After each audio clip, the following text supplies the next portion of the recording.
Hey there. Tonight, I'm taking you back to a scorching August afternoon in the year 378 CE. A day so brutal, so catastrophic, that it shattered an empire and rewrote the future of Europe for the next 1,000 years.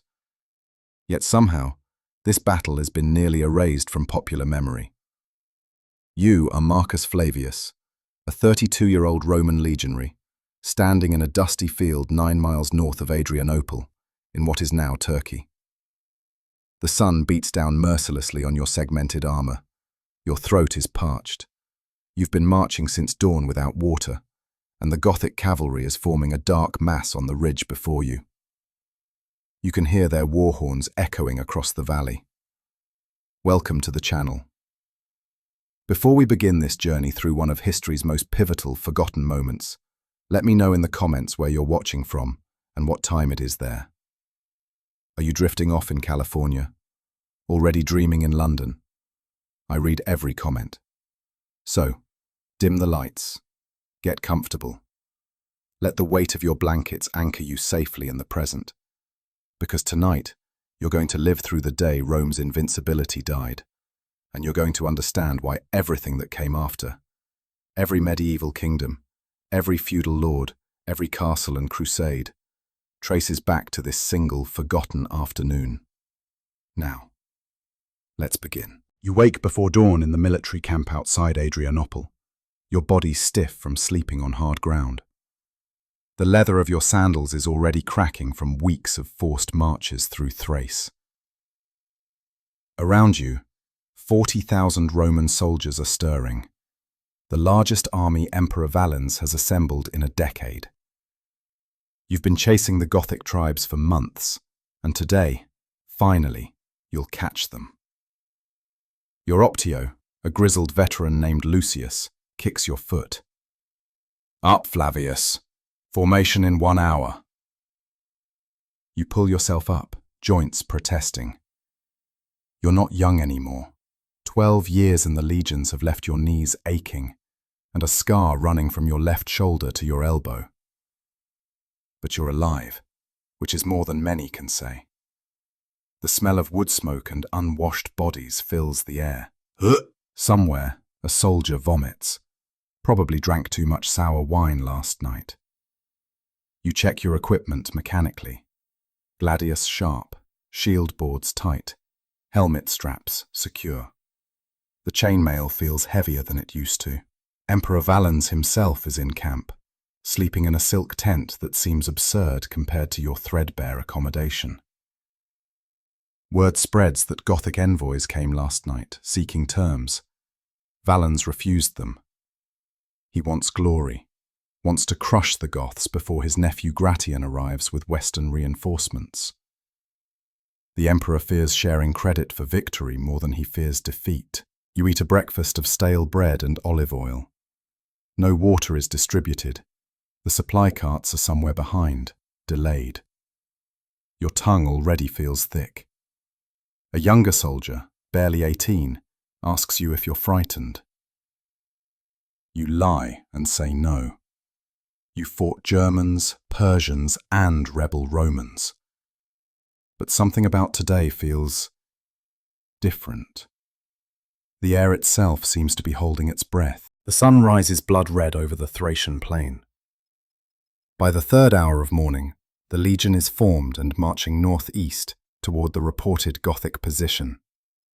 You're in the 3rd cohort, 5th century, middle of the formation, which is both safer and more suffocating. The soldier ahead of you keeps stumbling. Behind, someone's breathing in ragged gasps already. No water was distributed at dawn. The supply train still hasn't caught up. Your canteen is nearly empty. You drank most of it last night, not knowing today would be different. The temperature is climbing rapidly. Inside your armor, sweat begins to run in rivulets down your back. The metal plates trap heat like an oven. The march continues for hours. Men begin dropping from heat exhaustion. You watch a young recruit from Gaul collapse, foaming at the mouth. The medics don't even stop. They'll collect the fallen after. Your own vision starts to swim occasionally. You force yourself to focus on the back of the man ahead, matching his pace mechanically. Around midday, the Gothic wagon circle appears on the horizon. Thousands of wagons, arranged defensively, with smoke rising from campfires. This is where the Gothic families have taken refuge while their warriors operate freely. It's supposed to be an easy target, but as the Roman army approaches, you notice something. The Gothic cavalry, which should be away raiding, is visible on the ridges. Thousands of horsemen watching. Emperor Valens halts the advance. You stand in formation, baking in your armor, while envoys ride forward. More negotiations. More delays. An hour passes, then another. Men start sitting despite orders to maintain formation. Someone near you collapses and doesn't get up. Still no water. Your lips are cracking. The Goths are stalling, you realize dimly. But why? The afternoon heat becomes unbearable. You've been standing in formation for 3 hours now without water. Around you, men are weaving on their feet. The soldier to your left suddenly vomits and collapses. You don't even look down. You're focused on staying conscious yourself. The edges of your vision keep darkening. Then the Goths set fire to the dry grass upwind of the Roman position. Smoke billows across the field, adding to the misery. Your eyes water. Your throat, already parched, begins to burn from the smoke. This is deliberate torture. The Goths are weakening you before the real fighting begins. And it's working. Emperor Valens finally gives the order to attack. You hear the command ripple through the ranks, but your legs don't want to move. Somehow, you force yourself forward. The legion advances in formation toward the wagon circle. The Goths behind their fortification shoot arrows. Most fall short, but a few find targets. A man 3 rows ahead takes an arrow in the throat and goes down spraying blood. You're halfway to the Gothic wagons when the real disaster begins. From your right flank, you hear screaming. The Gothic cavalry, thousands of them who were supposedly defeated weeks ago, come thundering down from the ridges. They've been waiting, hiding, all day long while the Romans baked in the sun. They slam into the right wing of Valens's army like a hammer. The formation to your right collapses immediately. Men are crushed, trampled, run through with lances. The cavalry keeps coming, rolling up the Roman flank. Your own cohort tries to turn to face the new threat, but you're exhausted, disoriented, and packed too tightly together.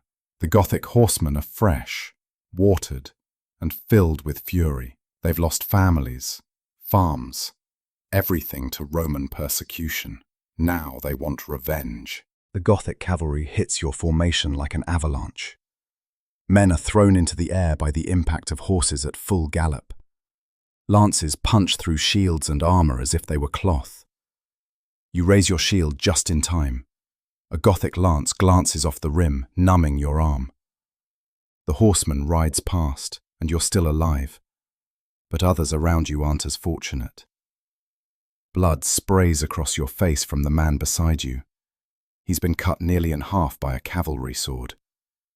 His body falls against you, and you shove it away reflexively. There's no time for horror.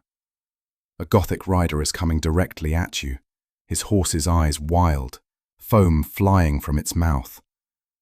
You drop low, letting the lance pass overhead and thrust upward with your gladius.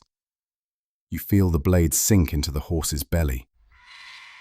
The animal screams and crashes down, throwing its rider. But killing one doesn't matter. There are hundreds more. The Roman right flank has completely collapsed.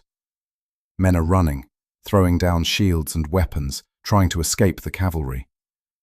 The Goths pursue, cutting down the fleeing soldiers from behind. You've seen retreats before, but never like this. This isn't a withdrawal, it's wholesale slaughter. Your cohort is now exposed. The Gothic cavalry wheels around for another charge. Your Optio, Lucius, is shouting for the men to lock shields and form square, but nobody's listening anymore. Panic has taken hold. You see Emperor Valens's guard cavalry trying to make a stand, their expensive armor glittering, but they're being overwhelmed by sheer numbers. The horse slams into you from the side. You go down hard, the wind knocked from your lungs. Hooves thunder past your head. One step to the left and your skull would have been crushed. You scramble to your feet, but your shield is gone, lost in the fall. You're on your feet but disarmed, except for your gladius. Around you, the battle has descended into chaos. The tight Roman formations that have conquered the world for centuries have dissolved into a panicked mob. Men are crushed against each other, unable to use weapons, unable to run. The Goths press from all sides now. Not just cavalry, but warriors from the wagon circle have joined the assault. You see a Roman standard go down, the eagle captured. That's when you know this is truly catastrophic. Losing the eagle means the legion is destroyed, not just defeated. You've heard stories of legions that lost their eagles. They were disbanded in shame, their numbers never used again. Now it's happening to you. A Gothic warrior on foot comes at you. He's huge, nearly 7 feet tall, wearing chainmail and carrying an axe that could split a tree.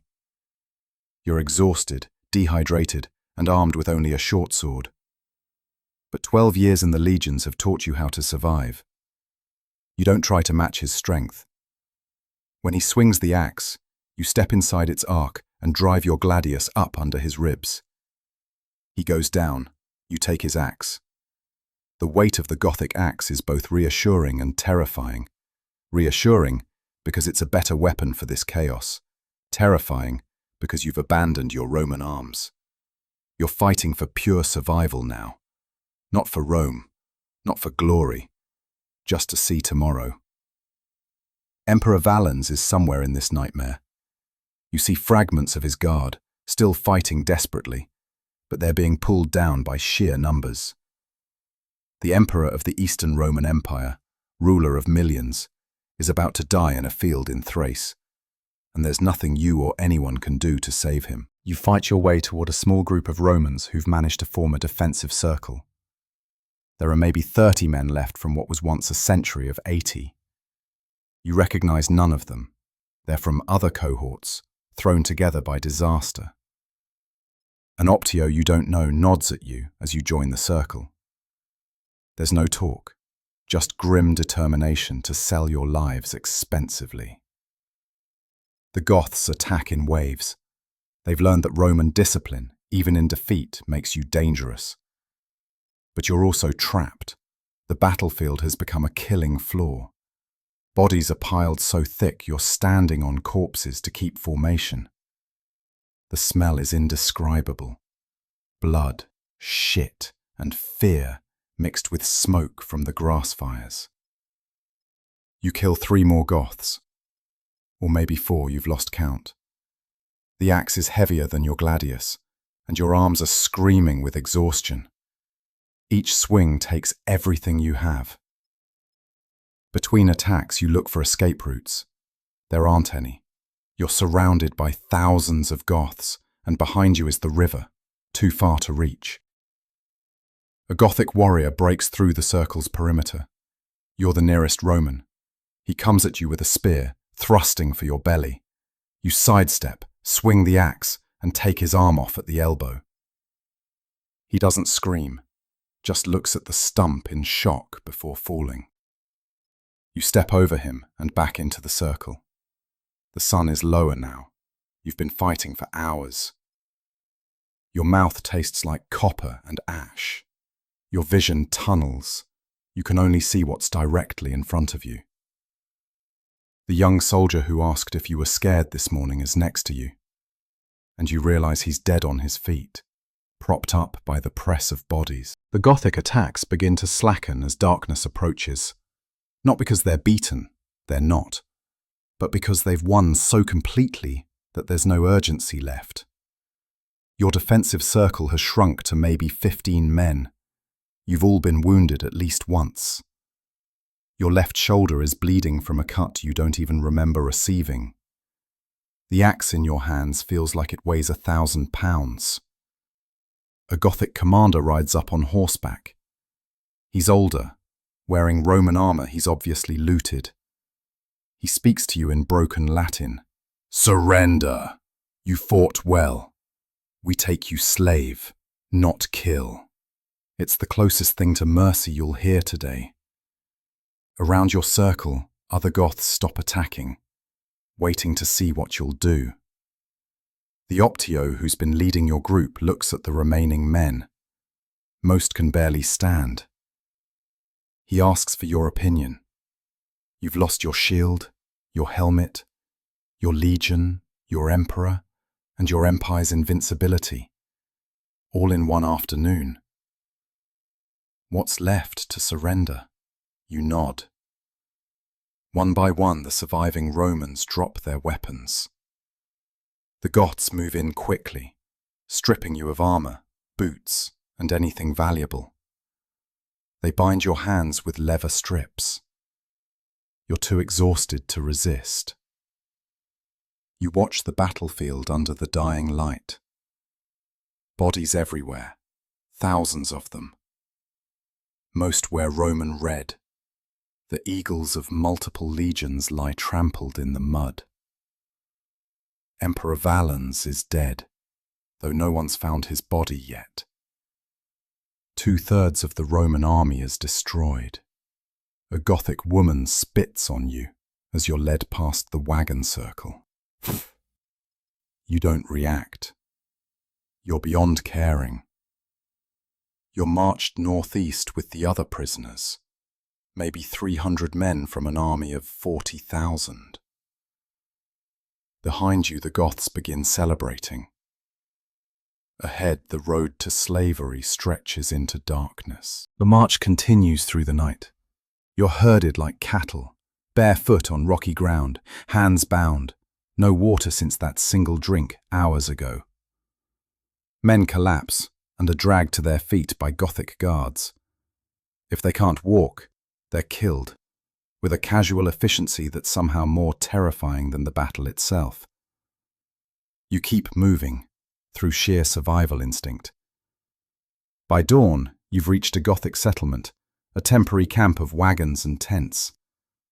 The place is overrun with refugees, women, children, elderly, all the people Rome has spent years persecuting.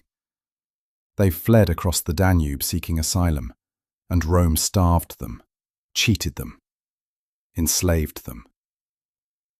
Now they have their revenge, and they want you to see what your empire's cruelty created. You're thrown into a makeshift pen with the other prisoners. There's a water trough. You crawl to it and drink until you vomit, then drink more.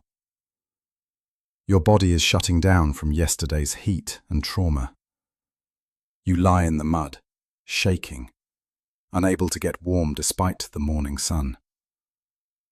Around you, men pray to various gods. Some weep. Some stare at nothing. A Gothic elder comes to look at the prisoners. He's assessing value. Who's strong enough to work? Who's worth selling? Who should be killed as a mercy? When he reaches you, he prods your shoulder wound with a stick. You flinch, but don't cry out. He nods and moves on. You've apparently passed some kind of test. Food arrives, thin soup and hard bread. It's the first meal in over a day. You eat mechanically, tasting nothing. A younger prisoner, maybe 20, asks what will happen now. You tell him the truth. Slavery, probably. Working Gothic farms, or being sold to traders who'll take you east. Rome won't ransom common soldiers. you're not worth the cost. Days blur together in the prisoner pen. Your shoulder wound festers. No treatment is given. Several prisoners die from infection or just give up. You survive through stubbornness and the same grim determination that got you through 12 years in the legions. The Goths feed you enough to keep you alive, nothing more. You lose weight rapidly, your muscles wasting from inactivity and poor rations. On the 10th day, traders arrive. They're Roman, ironically. Slavers from Thrace who've switched sides, now dealing in their own countrymen. You're inspected like livestock. Your teeth are checked, muscles palpated, wounds examined. The shoulder wound marks you down in value, but you're still strong enough for field work. A price is negotiated. You're sold for the equivalent of 3 months' soldier pay, less than the cost of your confiscated armor. They march you west with a coffle of 20 other prisoners, chained together by the neck. The journey takes a week. You cross back into Roman territory, but this isn't rescue. It's just a different kind of captivity. The region is in chaos. News of Adrianople has spread. Emperor Valens is confirmed dead, burned alive in a farmhouse where he took refuge. 2/3 of the Eastern Army is destroyed. The Goths control vast stretches of Thrace, and you, a soldier who served Rome for 12 years, are now property. You're sold again, this time to a landowner in Thrace who needs workers for his estate. His previous field slaves ran away when they heard about the Gothic victory. You'll replace them. The estate is large. Olive groves, grain fields, sheep pastures. In different circumstances, it might seem peaceful. Now it's just another prison, one without walls. Your new master is a Roman senator named Gaius, who fled Constantinople when the emperor died. Your life becomes a rhythm of labor. You rise before dawn, work the fields until dusk, eat thin porridge, and sleep on straw. Your hands, which once gripped a gladius, now hold a hoe. Your back, which bore armor, now bends over olive trees. The overseer is a freedman who works you mercilessly. He's proving his loyalty to his master by extracting maximum labor from the new slaves. Your shoulder heals slowly, badly. You'll never lift that arm quite right again.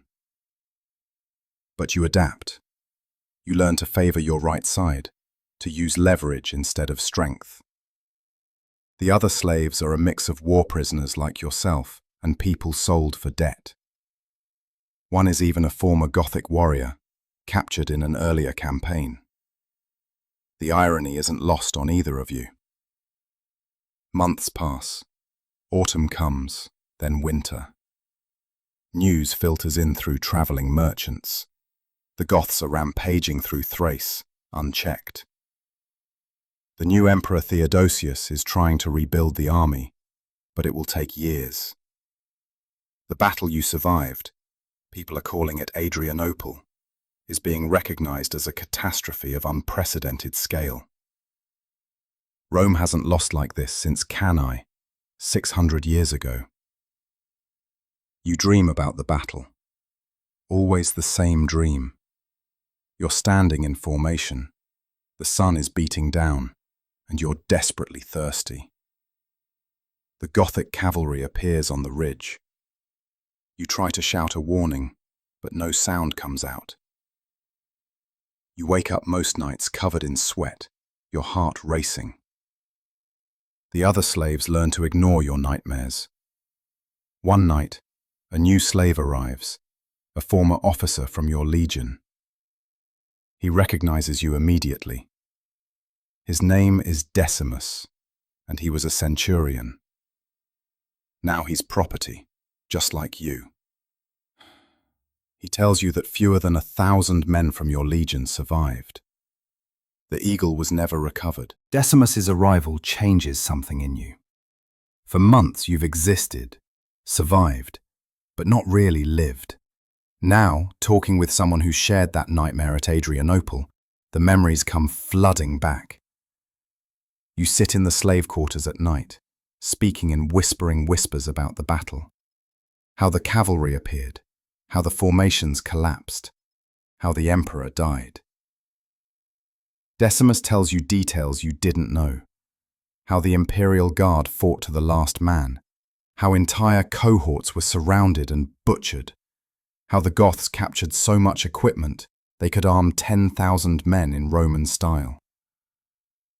But he also tells you something more important. There's talk of rebellion. Not here, not yet, but in other parts of Thrace. Escaped slaves, surviving soldiers, Gothic deserters, they're forming bands in the hills. Some are simple brigands, others have political aims. A few even talk about overthrowing the local Roman authorities who've been so corrupt and incompetent. You don't commit to anything, but the information plants a seed. You're 33 now. You've served Rome faithfully, and Rome sold you into slavery. Your emperor led you into a massacre through incompetence and pride.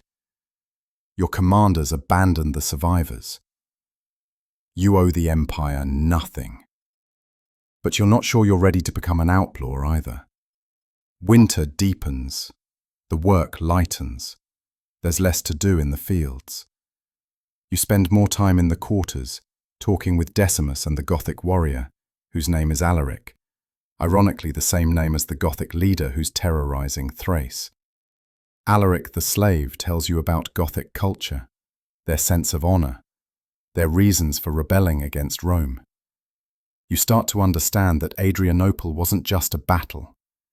It was the collision of two worlds, and your world lost. Spring arrives, and with it, change.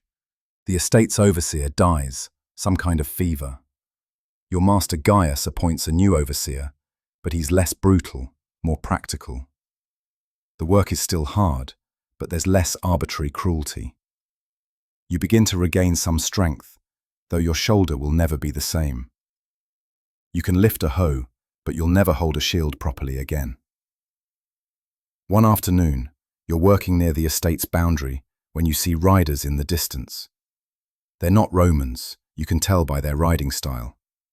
Gothic scouts, probably. They're getting bold, raiding this close to what's supposed to be pacified territory. Your new overseer panics, runs toward the main house.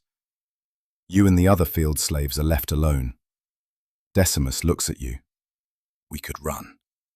It's the first time he's said it directly. You look at the riders, then back at the estate, then at your fellow slaves. Alaric the Goth is watching you intently. 4 other former soldiers from Adrianople are in the field too. In the confusion of a Gothic raid, you could slip away. The iron collar can be broken with the right tools. Freedom is maybe 30 seconds of decision away. But where would you go? You're deep in Thrace, surrounded by Goths to the north and corrupt Roman officials to the south. You have no weapons, no supplies, no plan. And you're not 20 anymore. You're a scarred, damaged veteran who can barely lift one arm. The hills are full of brigands who'd kill you for your shoes, except you don't have shoes. You shake your head at Decimus. Not yet. Not like this. He looks disappointed but nods. The Gothic riders pass by without attacking. The moment slips away. That night, you wonder if you just threw away your only chance at freedom. Summer brings a new crisis. Gothic warbands are moving south in force, and your master decides to abandon the estate. He's taking his family, his wealth, and selected personal slaves to Constantinople. The field slaves, including you, are being left behind. Not freed, just abandoned. He doesn't have time or inclination to organize your sale. You're economically worthless now, with the whole region about to be overrun. The overseer removes your iron collars with a chisel, not out of kindness, but because the metal has value. You're free by default, by abandonment, by the collapse of everything. You rub your neck where the collar sat for nearly a year. The skin is raw and scarred, marked forever by servitude. Decimus immediately starts organizing. He's still a centurion at heart, even as a former slave. We need weapons, supplies, a destination. Alaric the Goth suggests heading north. Gothic tribes might take in former slaves who can fight. The other former soldiers argue for trying to reach Constantinople or another Roman city. You listen, but don't commit. The estate is yours for the taking now. You break into the main house and find food stores, some basic tools, even a few old weapons in the guardhouse, militia equipment kept for emergencies that never came. You take a spear and a knife. It's not Roman equipment, but it's something. For the first time in a year, you're armed. News from the road is dire.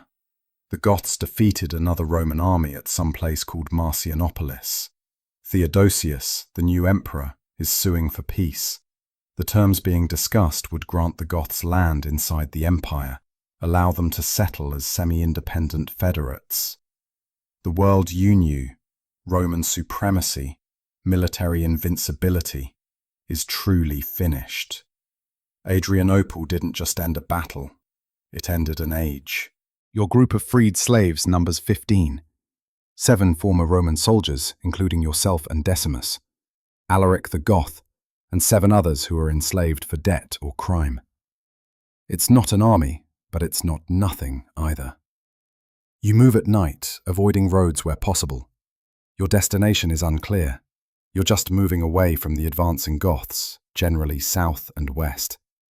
You reach a small town that hasn't been raided yet. The local garrison, maybe 40 men, is preparing defences that won't stop a serious Gothic attack. Their Optio recognizes you and Decimus as soldiers by your bearing, despite your ragged appearance. He offers you positions in the militia. The pay is minimal, but it's legitimate work, and you'd be soldiers again, not refugees. You're tempted. Going back to what you know, having a place in the world again, seems attractive. But Decimus is skeptical. We serve, we fight, and if we lose, we're right back where we started. Or dead. The Empire can't protect us. He's talking about heading to Constantinople anyway, trying to get reinstated in the regular army, now that Theodosius is rebuilding. That night, Gothic raiders hit a villa 5 miles from town. You see the smoke from the walls. The garrison Optio looks sick. He knows he can't defend the town if the Goths really attack. He's right. These defences are theatre, making the locals feel protected while doing nothing real. You've seen this story before, at Adrianople.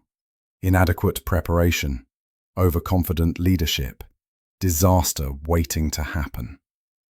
You decide. You and most of your group leave before dawn. The garrison Optio doesn't try to stop you. He knows he's facing death, and he doesn't blame you for running. Some of the debt slaves stay, preferring the illusion of walls to the uncertainty of the road. You travel for weeks, moving through a landscape in transformation. Villages are abandoned or burnt. Fields lie unharvested. Refugees clog the roads, some heading to Constantinople, others scattering to anywhere that might be safer. Your group survives by foraging, occasional theft, and once by hiring out as guards for a merchant caravan. You're becoming what you never imagined. Masterless men, living in the spaces between collapsing order. You reach the outskirts of Constantinople in late summer. The city is swollen with refugees. The walls are strong, truly strong, not the theatrical defences of provincial towns. But there's chaos inside. Food is scarce, disease spreads quickly. The harbour is jammed with ships bringing supplies and taking away the wealthy who can afford to flee further. You try to enlist in the army. The recruitment officer looks you over, sees you're a veteran. but then asks about your last posting. When you explain you survived Adrianople and were enslaved, he shakes his head. Not taking survivors, Emperor's orders, bad luck, or worse. You don't understand at first. Then it clicks. The survivors are being blamed. Someone has to take responsibility for the disaster, and it won't be the dead Emperor Valens. It'll be the men who survived. Decimus explodes in rage at this injustice. Guards remove him from the recruitment station. You leave more quietly, but inside you're just as angry. You served faithfully, survived a massacre, endured slavery, and now you're unwanted because you didn't die prettily enough for imperial pride. That night, in a refugee camp outside the city, you make a different decision. A band of former soldiers is forming under a leader who promises not service to Rome, but service to themselves. They're going to the frontier, to the borderlands between Roman and Gothic territory, where they can operate independently. The band you join numbers about 60 men, all veterans, all discarded by the empire they served. Your leader is a former tribune named Marcus Aurelius Varus, who lost his entire command at a smaller engagement before Adrianople. He's bitter, competent, and has no illusions about Rome's gratitude. His plan is simple: head to the frontier zone, establish a fortified position, and survive by hiring out as mercenaries to whoever pays, Roman, Goth, or anyone in between. You march north and east, back toward the troubled lands you fled. It feels wrong, dangerous. But Varus is right about one thing: the frontier is where the money is. People will pay for protection. Towns need guards. Landowners need men who can fight. And between Roman and Gothic territory, there's a lawless strip where men like you can operate with minimal interference from either side. You establish a base in an abandoned Roman fort. It's half ruined, but the walls are still mostly intact. You spend weeks repairing it, using skills you learned in the legions. You dig latrines, shore up gates, clear fields of fire. It's almost like being a soldier again, except you're working for yourselves, not Rome. The work is hard but satisfying in a way slavery never was. Your first paying job is escorting a merchant through Gothic-held territory. The merchant is Greek, trading in slaves and luxury goods. You hate him. He's profiting from the misery of people like you were. But his silver is good. You take the job. The escort is uneventful. The Goths you encounter recognize Alaric and let you pass. The merchant pays, and your band has its first success. Word spreads. More jobs come. You're mercenaries now. Soldiers of fortune in a world where fortunes are measured in survival more than wealth. Winter comes, and work slows. The frontier freezes, and movement becomes difficult. Your band is down to 50 men. Some left, some died in skirmishes. You're established now, known in the region as reliable fighters who don't ask questions or choose sides based on politics. Romans hire you. Goths hire you. Sometimes you fight Romans. Sometimes you fight Goths. It's mercenary work in the purest sense. Decimus has become Varus's second in command. You're a squad leader now, responsible for 8 men. It's not a promotion based on merit so much as survival. You're one of the few original members still alive. The newer men respect you because you survived Adrianople. It's become almost mythical among soldiers, that battle. Everyone knows someone who died there. No one wants to believe it was incompetence and bad luck. It's easier to imagine it was fate, unavoidable. You don't talk about Adrianople much. When you do, you focus on the practical lessons. Don't let cavalry catch you in the open. Ensure water supplies before battle. Don't trust that your enemies are defeated just because you want them to be. The younger mercenaries listen, but you can tell they think it won't happen to them. They're wrong. But you were young and certain once too. A Roman officer from Constantinople visits the fort in midwinter. He's recruiting for Emperor Theodosius's new army. Better pay than you're making, more security, a chance to be legitimate soldiers again. He's specifically interested in Adrianople survivors. Apparently, the Emperor's policy of excluding them has been quietly reversed. Too many good men were being wasted. Varus refuses for the whole band, but makes it clear individuals can choose. You're torn. You're 34 now. How many more winters can you survive doing this? But going back to the legions means returning to the system that sold you into slavery. Spring arrives, and with it, a major Roman offensive. Emperor Theodosius has rebuilt enough of the army to take the field. His strategy is different from Valens's. Less about conquest, more about containing Gothic power and negotiating from strength. You watch the Roman columns march past the fort, headed north. They're better prepared than the army at Adrianople, better supplied, more cautious, with Gothic auxiliaries integrated into the forces. The Roman recruiter returns. The offer has improved significantly. Theodosius is offering land grants to veterans, positions in the new frontier defense system, regular pay. It's actually thoughtful, appealing. You're tired of the mercenary life. You want something stable, even if it means swearing to Rome again. You take the offer. So do 12 others from your band. Varus is angry. He sees it as betrayal, but lets you go. You leave the fort in early spring, heading to a staging area near Thessalonica. You're assigned to a numerus, a new-style unit that mixes Romans and Gothic federates. Your century includes former imperial soldiers like yourself, Gothic warriors who've sworn to Rome, and fresh recruits who've never seen battle. Training begins. It's familiar but different. The Romans have learned from Adrianople. There's more emphasis on defense against cavalry, more flexibility in formations, more integration of different fighting styles. You're older than most, but your experience makes you valuable. You're promoted to tesserarius, a junior officer position. It's not much, but it comes with better pay.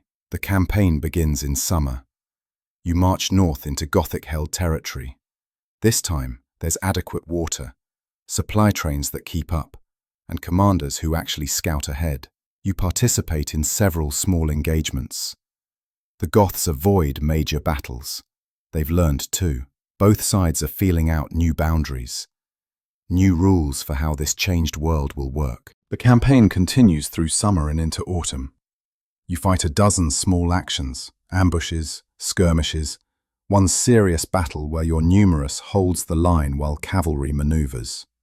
The new Roman army works. It's not the old invincible legions, that's gone forever, but it's effective. Theodosius has accepted reality. Rome can't defeat the Goths militarily, so Rome will absorb them, integrate them, use them. You see the policy in action. Gothic warriors who fought at Adrianople now fight under Roman standards. They're paid, given land, allowed to keep their chiefs and customs. It's not the Rome you grew up serving, but maybe that Rome was already dying at Adrianople. This is something new, something hybrid. In late autumn, peace is declared. Actually, it's called a treaty, but it's effectively peace. The Goths are granted massive territories in Thrace and Moesia as federates, autonomous but allied to Rome. Gothic warriors will serve in Roman armies. Gothic farmers will pay taxes to Rome. It's not conquest or surrender, it's accommodation. You're stationed in a frontier post near the new Gothic territories. Your job is to maintain order, arbitrate disputes between Roman and Gothic settlers, and watch for problems. It's police work more than soldiering, but it's stable. You're 35 now. You've survived war, slavery, mercenary life, and a return to the legions. You're tired.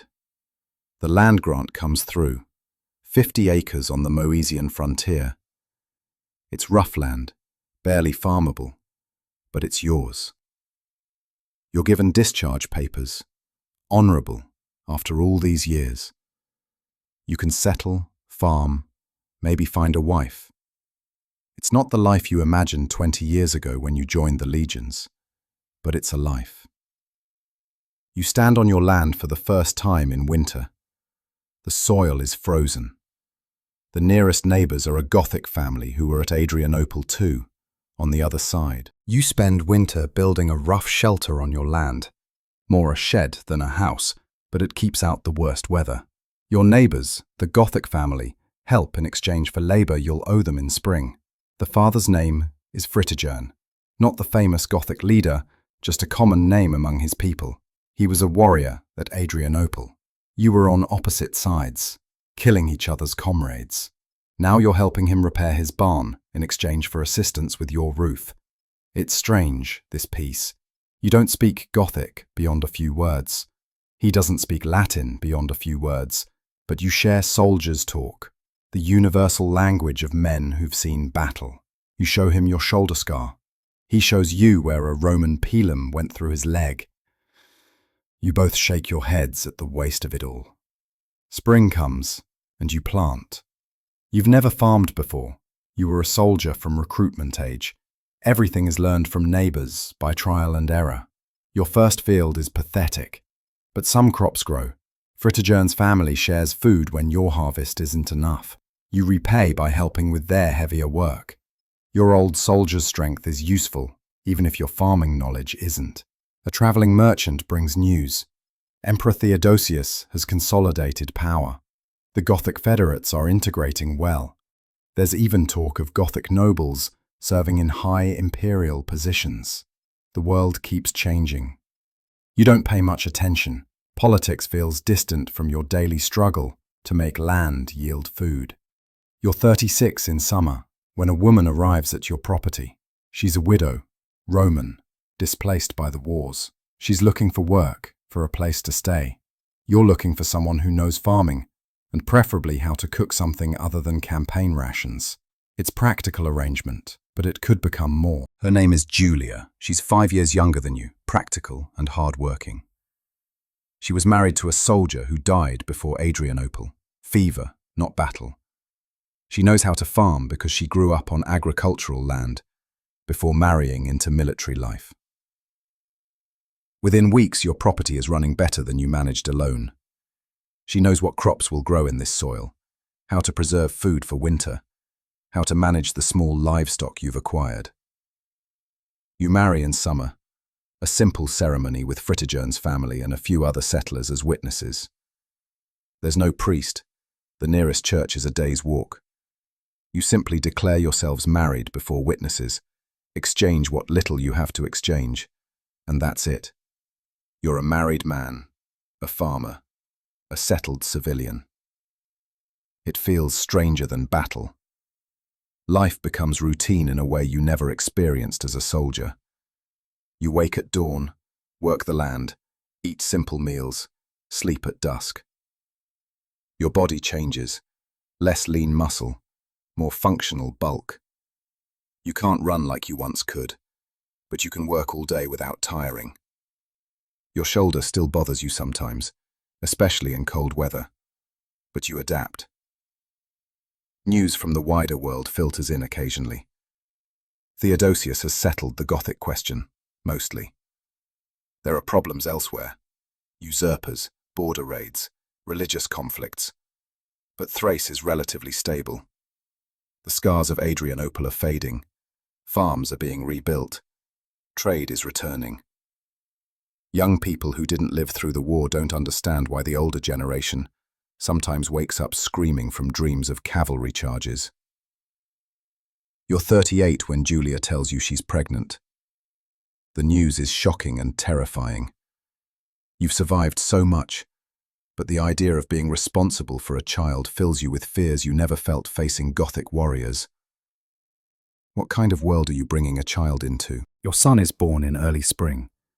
You name him Marcus, after yourself, and Theodosius, after the emperor who gave you this chance at a normal life. Marcus Theodosius.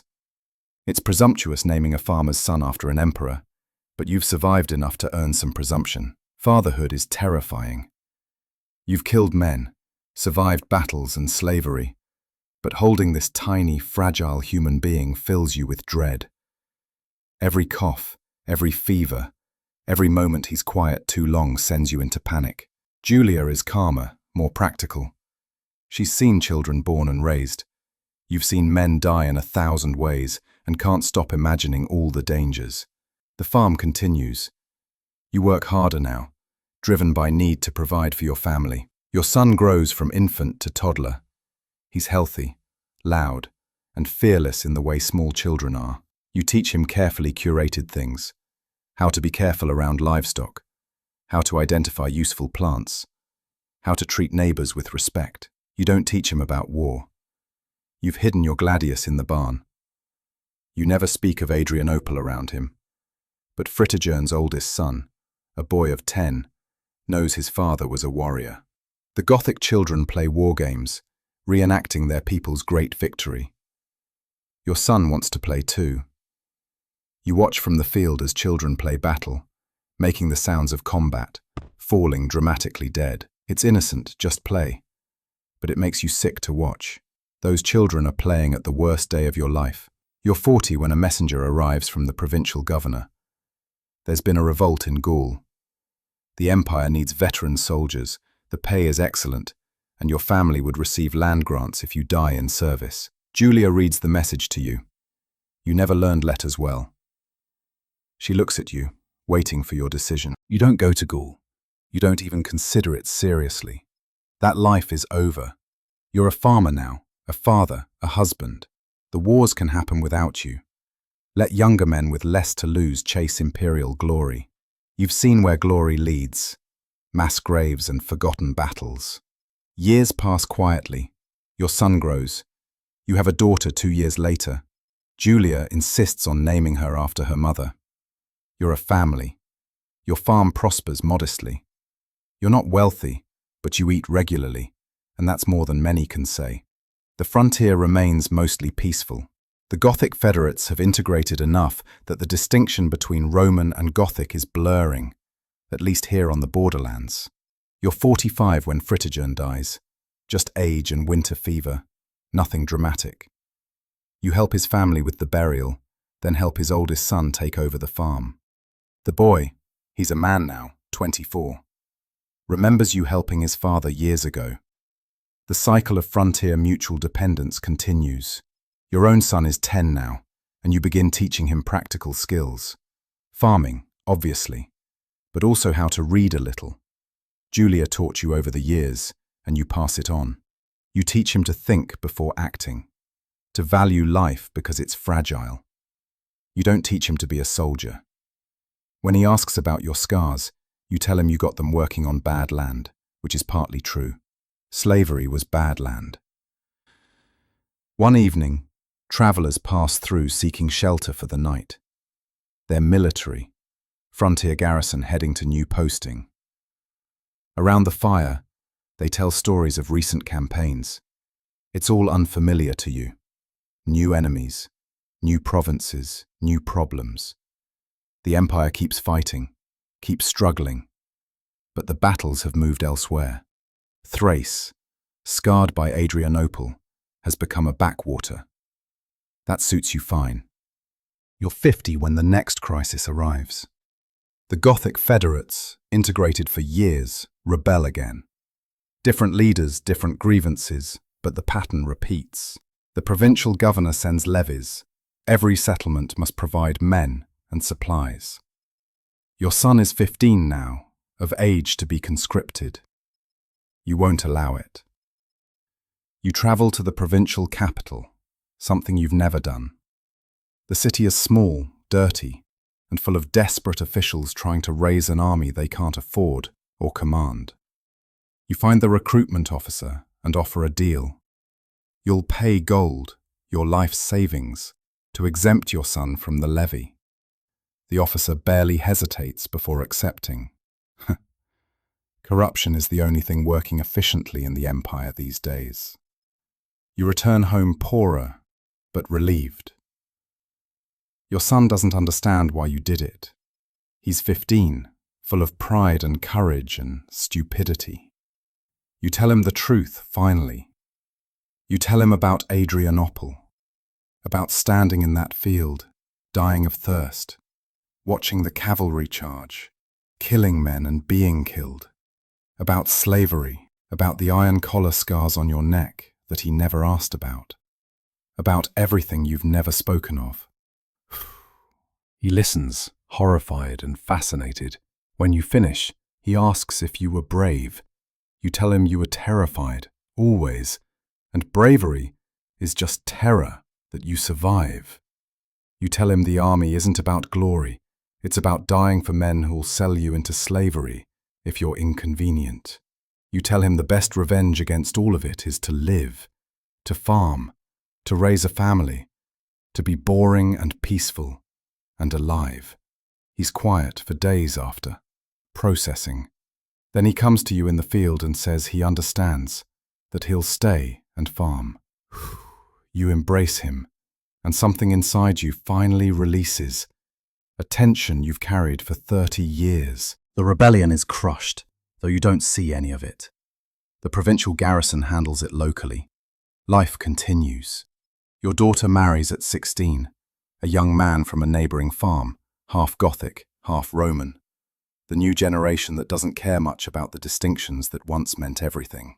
Your son helps you work the land. Your back hurts most mornings now, and your hands are stiff until midday. Age is catching up. You're 55 when you attend a veterans' gathering in the nearest town. It's an annual event, old soldiers drinking and telling lies about battles they mostly survived by luck. You've never attended before. You've avoided anything military for years, but Julia encourages you to go, says you need to see other men who understand. The veterans are your age or older, scarred men with stories. Some were at Adrianople. Most weren't, but they all know someone who was. You find yourself telling the story properly for the first time in decades. The thirst, the heat, the cavalry, the collapse, the slavery.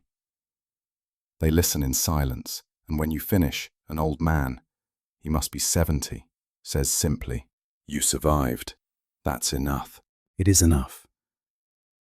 You realize Julia was right to send you. These men understand something your family, bless them, can't.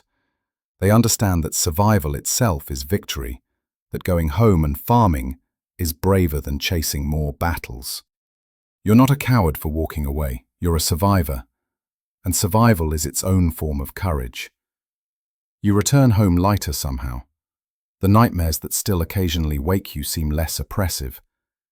You've spoken the memories aloud to men who understand, and they haven't disappeared, but they've become manageable. You're 55 years old. You survived Adrianople. You survived slavery. You've built a life. That's enough. You're 60 when Julia dies. It's sudden. Fever that comes in the night and takes her before dawn. You're devastated in a way battle never prepared you for.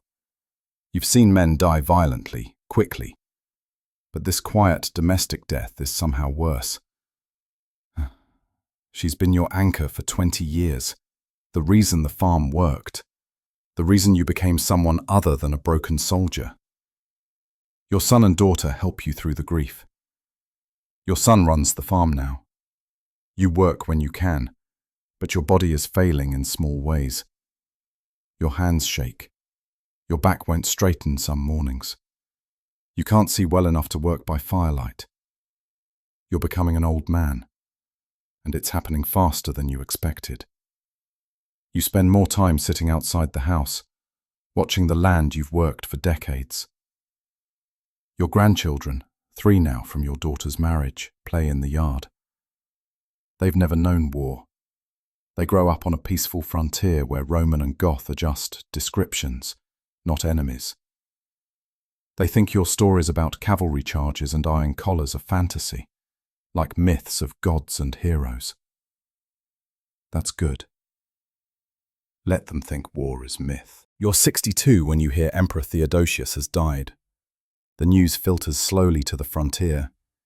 He's succeeded by his sons, who'll divide the empire. You remember Theodosius as the man who gave you discharge papers and land, who rebuilt the army after Adrianople, who made peace with the Goths. He was a better emperor than Valens. That's not saying much, but it's something. A traveling merchant asks if you'll sell your farm. He's brokering land for a wealthy buyer from Constantinople. You refuse without considering. This land is your life's work, bought with survival and pain. Your son will have it after you, and his children after him. You're 65 when you realize you're forgetting things. Not everything. You remember Adrianople with perfect clarity, can still describe the Gothic cavalry's appearance in detail, but you forget what day it is, forget conversations from hours ago. Sometimes forget which of the children playing is your grandchild and which is a neighbor's. Your son notices. Your daughter notices. They're kind about it, patient, but you see the worry in their faces. You spend more time in memories now. Sitting in the sun, you're 20 again, standing in formation with your century. You're 30, breaking iron collars with Decimus. You're 40, holding your newborn son. The memories are more real than the present sometimes. You prefer them. They're complete, perfect, unchanging. The present is confusing, full of people you should know but can't quite place. On your good days, you tell stories to your grandchildren. They've heard them before, but children like repetition. You tell them about the time you saved Alaric from drowning in a river during the mercenary days. You don't mention it's the same Alaric whose family lives next door.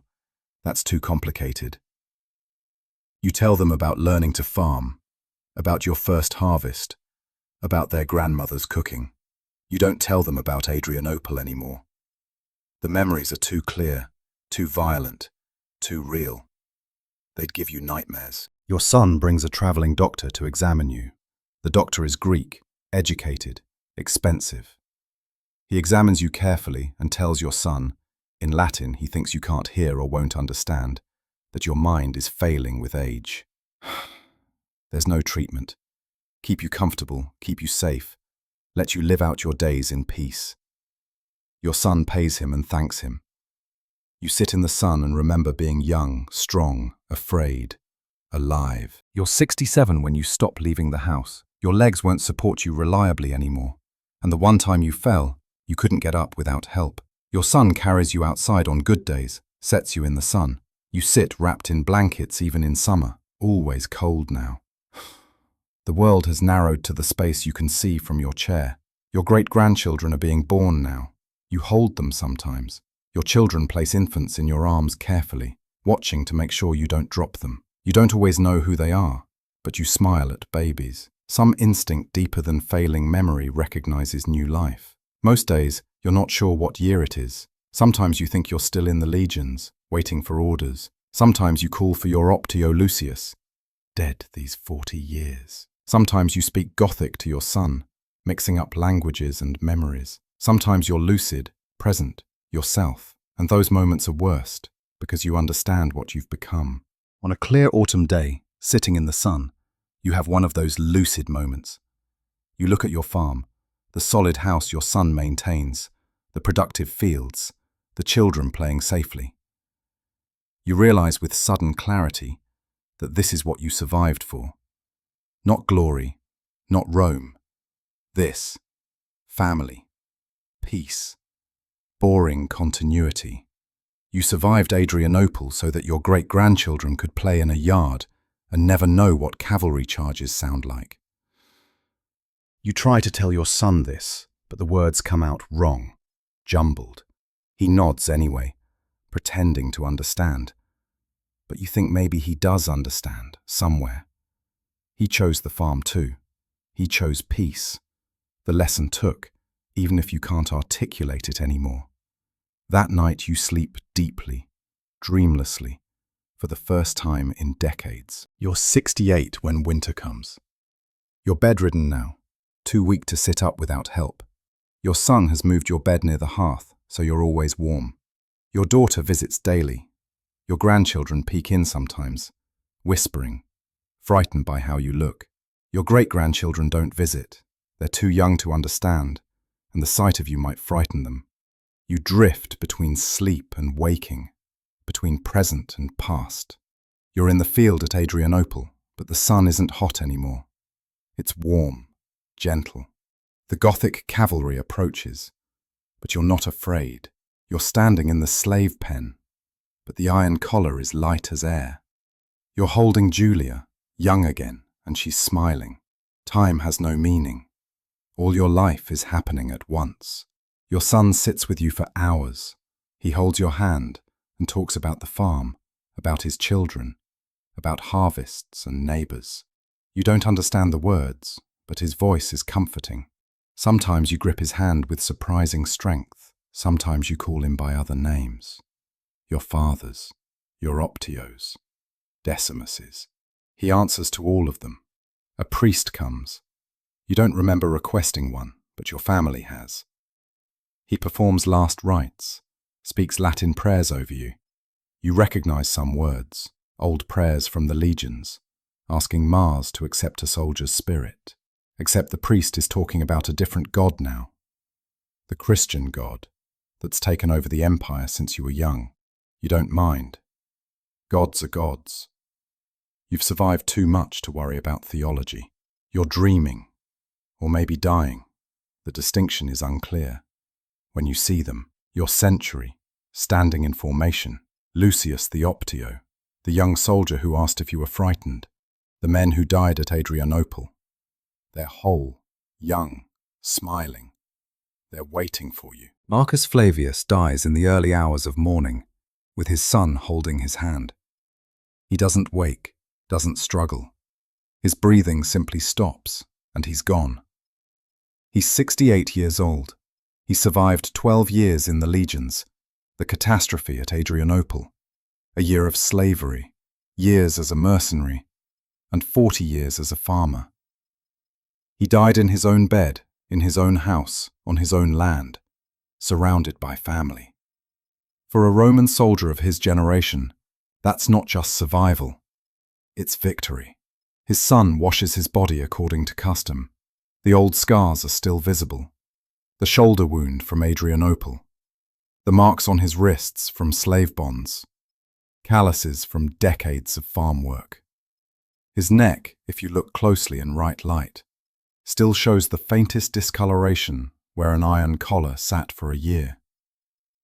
His body tells the story of his life better than any words could. They bury him on his own property, on a small rise overlooking the fields he worked for 40 years. His son places his old gladius in the grave, the one he kept hidden in the barn, never used again after returning to farming. It's a soldier's burial, though he was a farmer when he died. Both were true. The funeral is simple. Family, neighbors, Roman and Gothic mixed now. The old distinctions fading. The priest speaks Christian prayers. Someone, one of the Gothic neighbors, quietly sings an old warrior's song in his native language. It seems appropriate. War brought Marcus and these people together, and peace kept them together. His life spanned the transformation. His son speaks briefly. He talks about a man who survived when survival seemed impossible, who chose peace when war was easier, who built a life from nothing. He doesn't mention Adrianople by name. Most of the younger people there wouldn't recognize it anyway. The years after Marcus's death see the world continue changing. His son, also named Marcus, maintains the farm through the early 400s. The frontier remains relatively peaceful. The Gothic federates are fully integrated now. Roman and Gothic are political terms more than ethnic ones. The children who play in the valleys speak a mixture of Latin and Gothic, creating something new. In 410, news arrives that stuns everyone. Rome itself has been sacked. Gothic warriors under Alaric, a different Alaric, the leader, have taken the eternal city.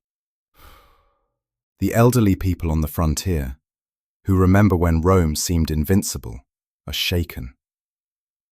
But the younger generation shrugs. Rome is far away. The city fell, but life continues here. The crops still need planting. The livestock still need tending. Empire or no empire, the rhythms of agricultural life persist. The farm that Marcus built continues. His son works it, then his grandson. The gladius buried with Marcus rusts in the ground, forgotten. The memories of Adrianople fade. By 450, no one in the region remembers the battle firsthand. It's become a story, something that happened to ancestors, not real memory. The land changes hands eventually. The family moves. The farm is sold to new settlers, migrants from further east, following patterns of movement that Rome can no longer control or prevent.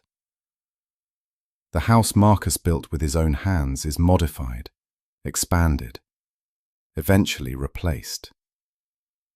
The fields are replanted with different crops. The small rise where he's buried becomes overgrown, unmarked. By 500, nobody knows Marcus Flavius ever existed. His grave is lost. His story is forgotten. He's just one of 40,000 men who died at Adrianople. Except he didn't die there. He survived, which made him unusual. He survived and built something, which made him remarkable.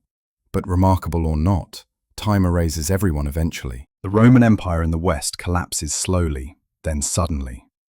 The frontiers that Marcus helped defend simply cease to exist as meaningful boundaries.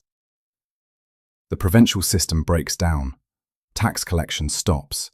The army fragments into local militias and barbarian federates.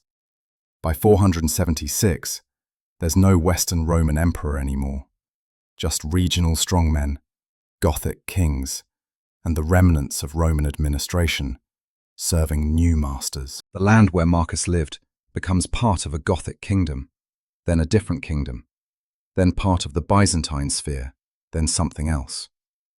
Borders shift like sand. The people living there adapt as people always do. They farm, raise families, survive.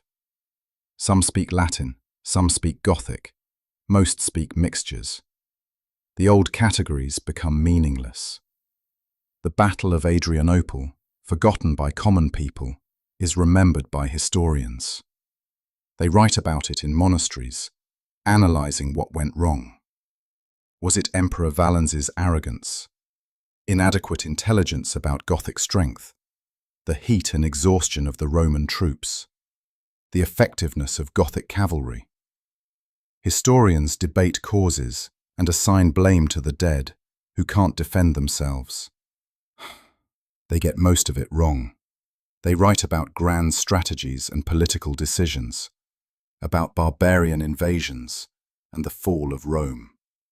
They miss what Marcus could have told them. It was thirst.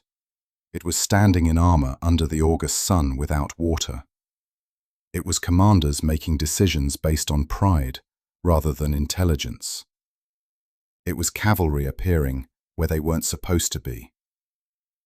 It was chaos, confusion, and thousands of individual moments of terror and survival that don't fit into neat historical narratives. But Marcus is dust now. His story is gone. Adrianople becomes a historical footnote, a date students memorize. 378 CE, the beginning of the end of Rome. They don't memorize the names of the 40,000 who died, or the few thousand who survived. Centuries pass. The Gothic kingdoms rise and fall. New peoples move through the lands where Marcus lived. Slavs, Bulgars, Magyars, Turks. Waves of migration and conquest that would have been familiar to Marcus, even if the names are different. The frontier remains a frontier, just with different powers claiming it. Adrianople itself, the city near the battlefield, continues to exist through all the changes.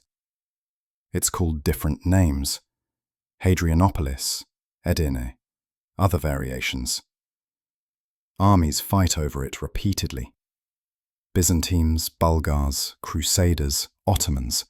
Everyone wants to control the strategic crossroads. More battles are fought in the region. More men die. The exact site of Marcus's battle is built over, farmed over, forgotten. Occasionally, farmers ploughing fields turn up old metal, corroded armor pieces, weapon fragments, belt buckles. They don't know what they're finding. Ancient trash, probably Roman, but who can tell?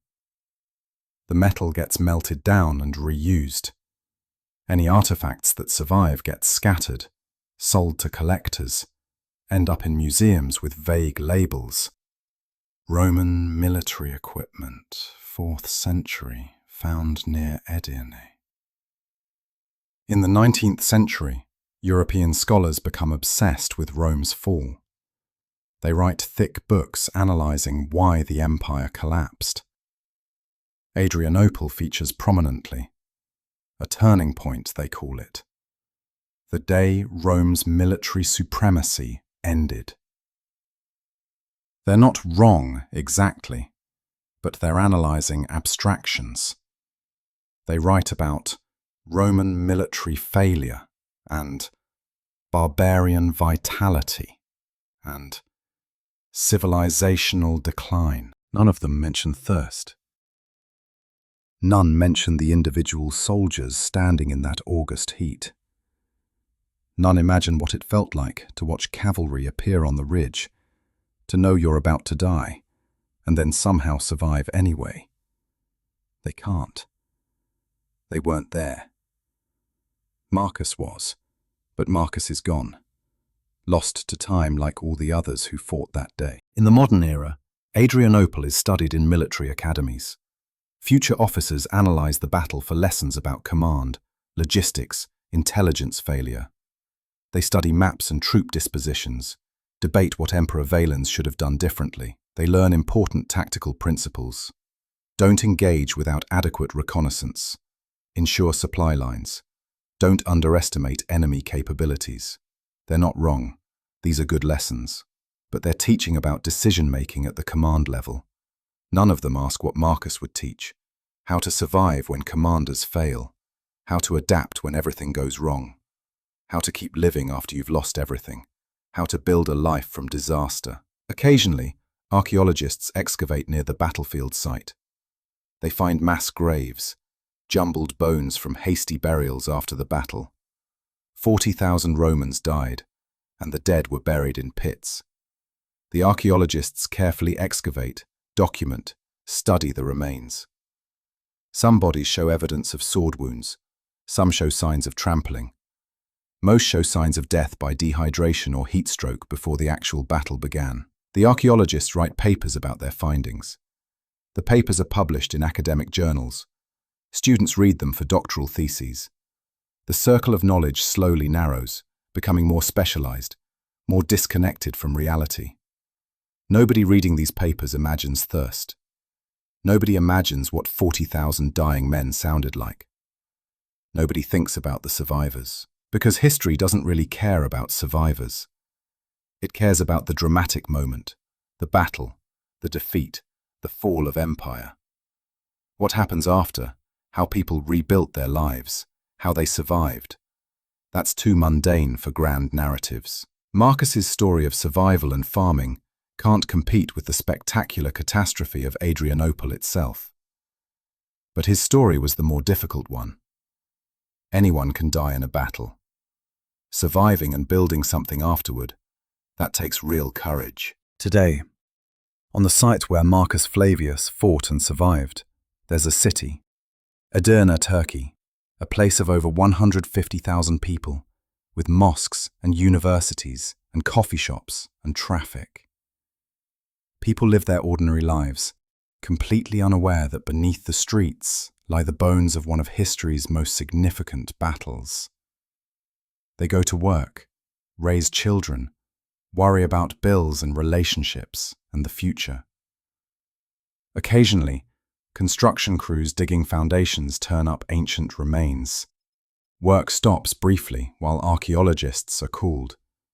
They examine what's found, document it, take what's valuable for museums, and then construction continues. The past is literally built over, again and again. New life, covering old death.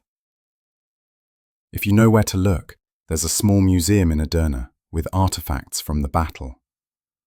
A few corroded weapons, some belt buckles, fragments of armor, labels in Turkish and English explaining the historical significance.